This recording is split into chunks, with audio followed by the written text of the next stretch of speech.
So in today's video, we are continuing from the part 1, which was the pattern drafting of this style. Today we'll be moving on to cutting of our patterns. Okay, so I have my fabric on the table and I'm going ahead to open it up and spread it out, and I'll be showing you how to cut the first part, which is the skirt part. We are starting with the skirt part of this dress, and that is what we'll be cutting out on the fabric first.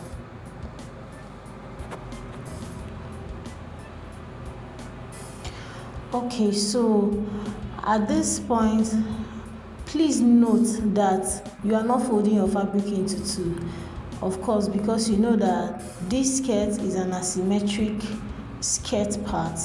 So we are not folding our fabric into two, we are opening it as one. And please ensure that you are working on the good side of your fabric. You are placing your pattern on the good side of the fabric, because if you place it on the bad side of the fabric, the position of the asymmetric cutting is going to change. So whatever you are doing, especially for this skirt part, should be done on the front side of the fabric, just the way I'm doing this video. So what I want to do right now is to go ahead and extend it down. Remember, our pattern is short, as you can see, and the style we have on, or the style we are working with is longer. All right, so I just went ahead to secure the same angle upwards. I'm just marking the same angle downwards. Then I'll go ahead and use my ruler to connect, just to increase the length. Okay, so also do not forget to measure the skirt length, so that you would extend the length of the skirt to the skirt length you're working with. So the next thing I'll be doing is I want to also increase the length of that asymmetric shape we have. So I'm going ahead to mark the wideness of this other side, which is the right side, and then I'm going ahead to replace the same wideness. You can see it as I'm doing, and then I'll go ahead from that point I hashtagged on my pattern. Can you see that? I'm going ahead to increase the length as well. But if your pattern paper is long and you drafted your pattern on a long piece, this is not necessary. Just go ahead and place and cut exactly.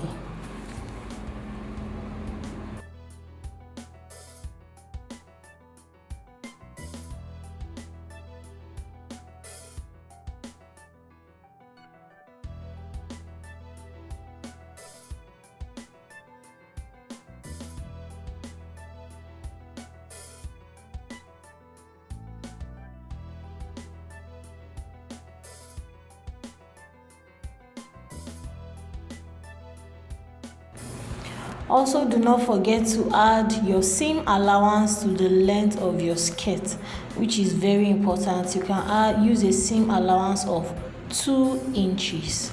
Very important.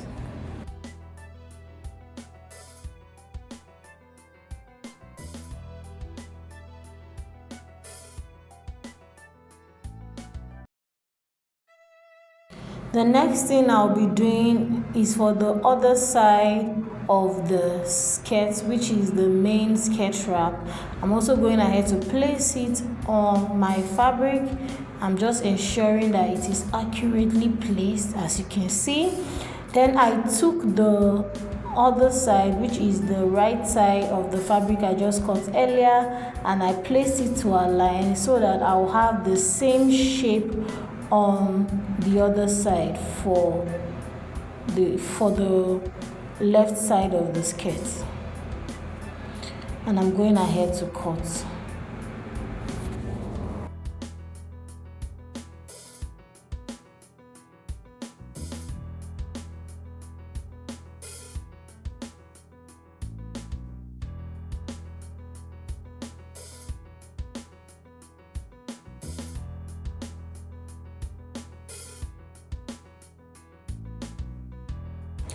Now I'll also measure the same width I have at the base of the paper and extend it to the skirt. Then I'll use my pattern ruler or my long ruler to extend it. You see why I insisted that the points on the pattern should be marked. That's the slit start point, or the start point for the slit should be marked on the pattern paper so that you can effectively transfer to your fabric. Okay, so I've gone ahead to do that and I am cutting, and then the next thing will be to cut the upper part as well, and we are done for the left side of this skirt. Okay, so I'll go ahead and place them so you can see what it looks like. Can you see what we have here? Our front piece is ready.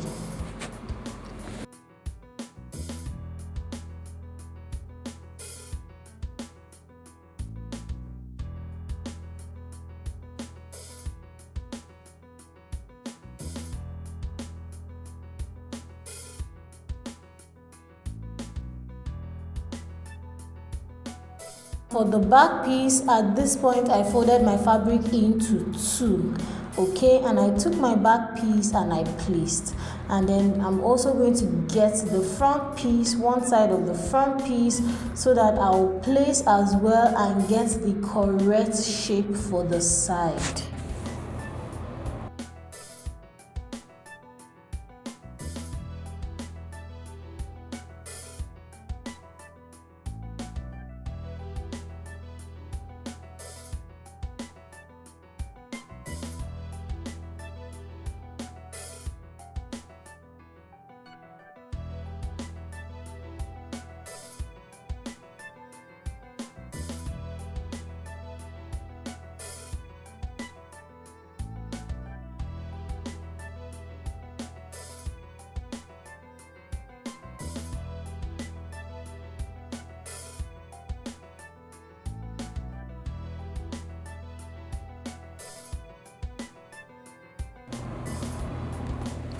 So I finished cutting that.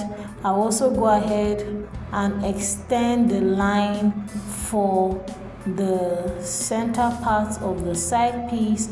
I'll go ahead and extend the line from the pattern downwards, and I'll also cut. Like I said, we are doing all these alterations because we used a shorter pattern paper. If you're able to cut on a long piece, please just go ahead and represent exactly.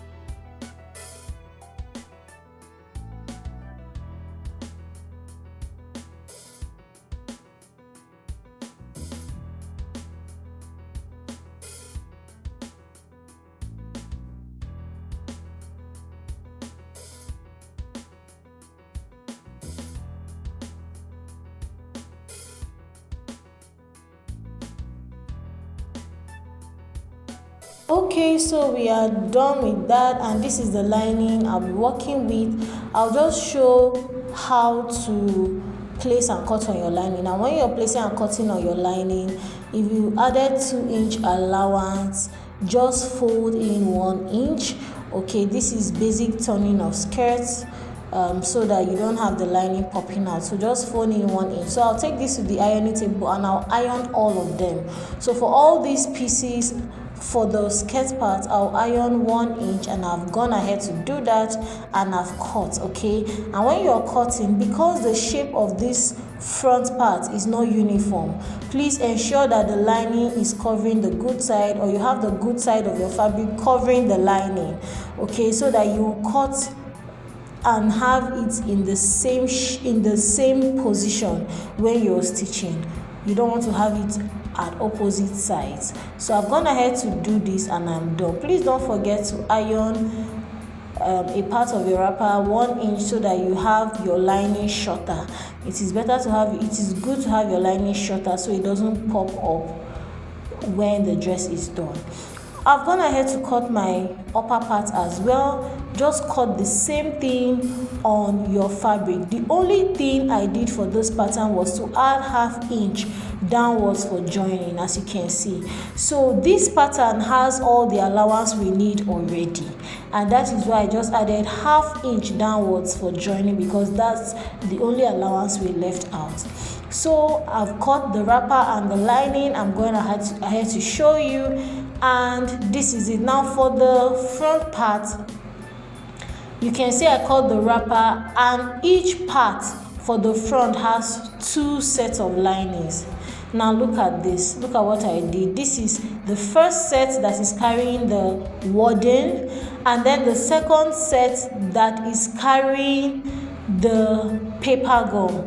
Now I do this is to ensure you have a nice finish. So I prefer to put my wording on the lining, and then I'll use a hemming gum to gum it to the fabric, because wording makes clothes shrink. Okay, wording makes clothes shrink, so I prefer to do all that on the lining so that the shrinking will be on the lining but it won't affect the fabric. The same thing for the center piece. You see I have my wording on the lining. I'll go ahead and use my hemming gum to gum it together, or to stick it together so that they become one piece, and then this lining will carries my paper stay. I hope you get. This is to ensure you have a nice finish.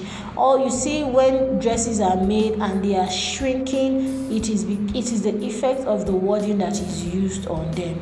But when you do this, you're going to have your dress plain and flat at the end of it. That's the hemming gum I'll be using.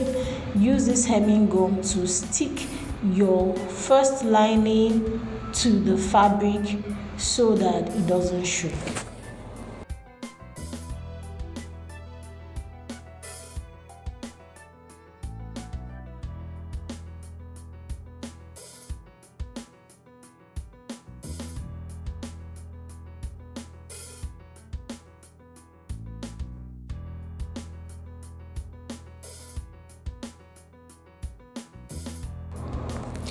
Now the next thing I'll be doing is to draft the sleeve or cape part of the dress.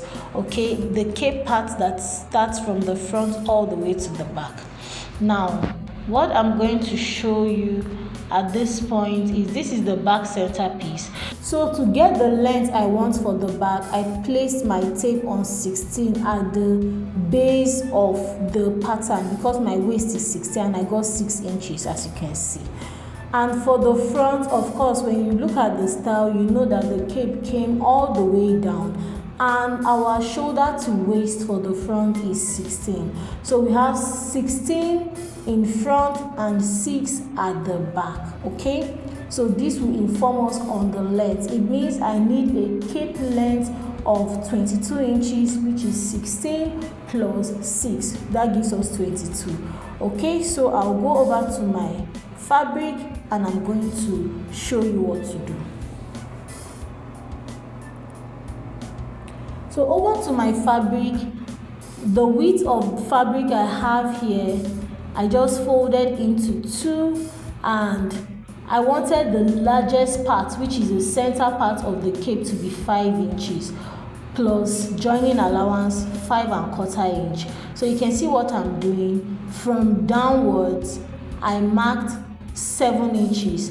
Now 6 inches is what I need plus 1 inch allowance. Okay, 1 inch allowance for the back, and then that gave me 7 inches. So I went ahead from the base to the other side. I marked 7 inches, and mind you, that 7 inches is going to be the center part, because the back stops at the neckline of the half cut or the bodice, but for the front, the cape extends all the way to the waist length. So do you get? So this is my center point for my fabric.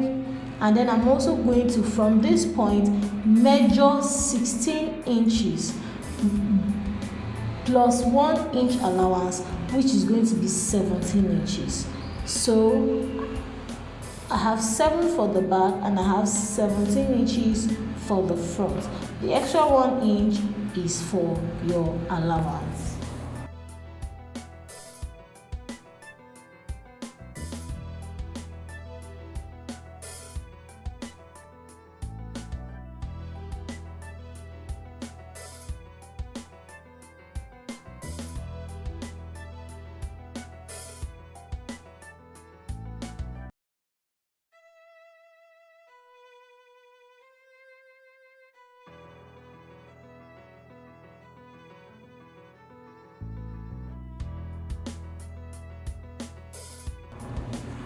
So at this point, what I'm going to do is, for the front, I'm going to mark just ½ inch. If you look at the style very well, you see that what we have at that waist point is very tiny. And then for the back, or from the center point, because what I have at that center point is 5.2 inches.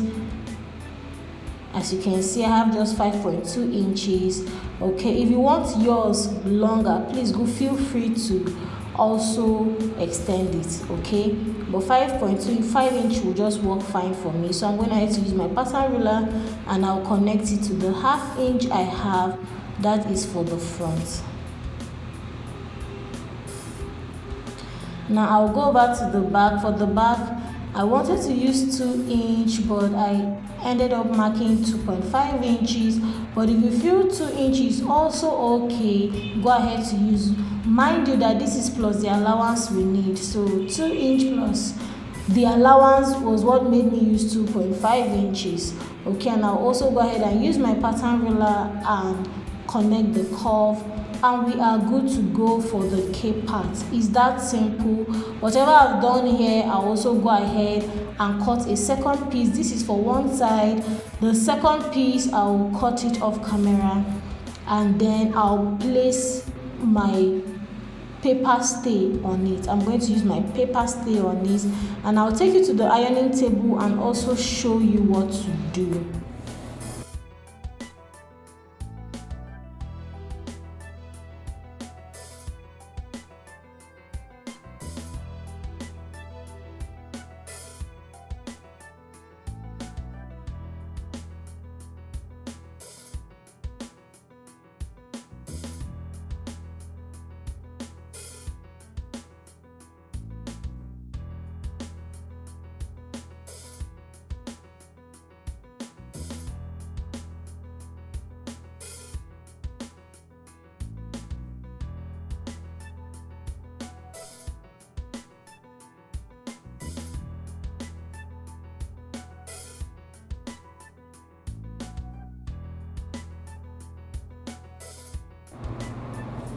Okay, so I've put my paper stay already. I used the white one so you can't really see, but there's paper stay on this fabric.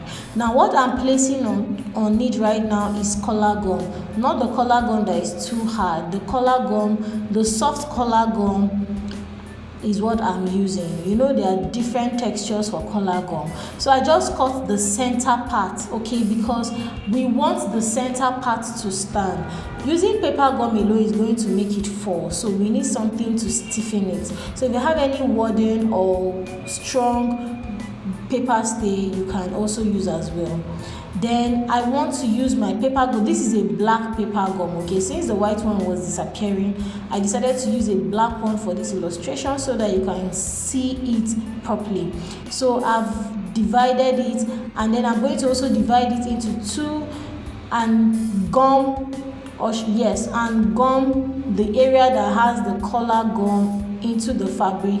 I'm doing this to avoid breakage, because if you're using a strong gum or wooden and you're not using it fully on the dress, if you just use it like that without doing this, you're going to see that the dress will be breaking at some point, or the cape will be breaking at some point. So it's important that you double or triple your paper gum and gum it or stick it the way I am doing, so that there will be no breakage on the dress. You're just going to see a smooth flow. Okay, so go ahead and do this for the second part of the cape, and this is it for the cutting and preparing of the fabric for our sewing. So the next video is going to capture the sewing part. We'll be making the top, which is the upper part of the gown, in our next video. And I hope you understand this video. If you have any questions, please do well to ask and I will attend to you. Thank you so much for watching, and make sure you stay tuned for the next tutorial. Stay safe.